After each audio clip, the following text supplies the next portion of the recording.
గమనించారా? కొన్ని రోజులు మనసు చాలా బరువుగా ఉంటుంది. చిన్న విషయం మీద కోపం వస్తుంది. లోపల చాలా అసహనం ఉంటుంది. శాస్త్రాలు దీన్ని ఓ పదంతో పిలుస్తాయి, క్లేశ అని చెప్పేసి. అంటే మనసులో పేరుకుపోయిన బాధ, కోపం, భయం, అసంతృప్తి అన్నమాట. యోగశాస్త్రం ఏం చెప్తుందంటే మన జీవితాన్ని కష్టపెట్టే 5 క్లేశాలు ఉంటాయి. ఒకటి అవిద్య, అహంకారం, రాగం, ద్వేషం, అభినివేశం. ఇవి బయటకు కనిపించవు, కానీ మన నిర్ణయాలు, మన మాటలు, మన జీవితం అన్నిటినీ ప్రభావితం చేస్తాయి. అందుకే శివ ఉపాసనలో ఈ క్లేశాలను కరిగించడానికి ఒక చిన్నది కానీ చాలా శక్తివంతమైన మంత్రం ఉంది. అదేంటంటే ఓం హౌం జూం సహ.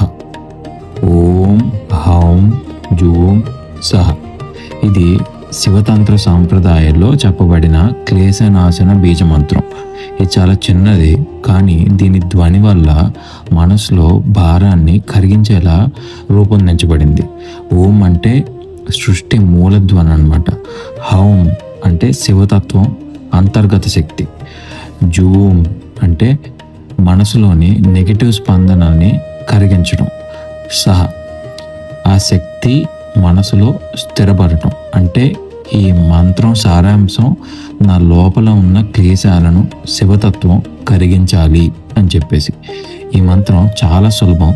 ఉదయం లేదా సాయంత్రం ప్రశాంతంగా కూర్చొని కళ్ళు మూసుకొని 54 సార్లు జపించాలి, లేదా 108 సార్లు. 108 సార్లు చేస్తే బెస్ట్, లేదా కుదరని పక్షంలో 54 సార్లు. ఒక్క విషయం గుర్తుంచుకోండి, ఈ మంత్రం కోరికలు తీర్చడానికి కాదు, మనసుని శుభ్రం చేయటానికి. కొన్ని రోజుల తర్వాత మీరు గమనించే మార్పులు ఏంటంటే మీ కోపం తగ్గిపోతుంది. చిన్న చిన్న విషయాలు మనం డిస్టర్బ్ చేస్తూ ఉంటాయి, అవేవి ఆ ఇబ్బంది లేకుండా ఉంటుందన్నమాట. ఆలోచనలు చాలా స్పష్టంగా మారుతాయి.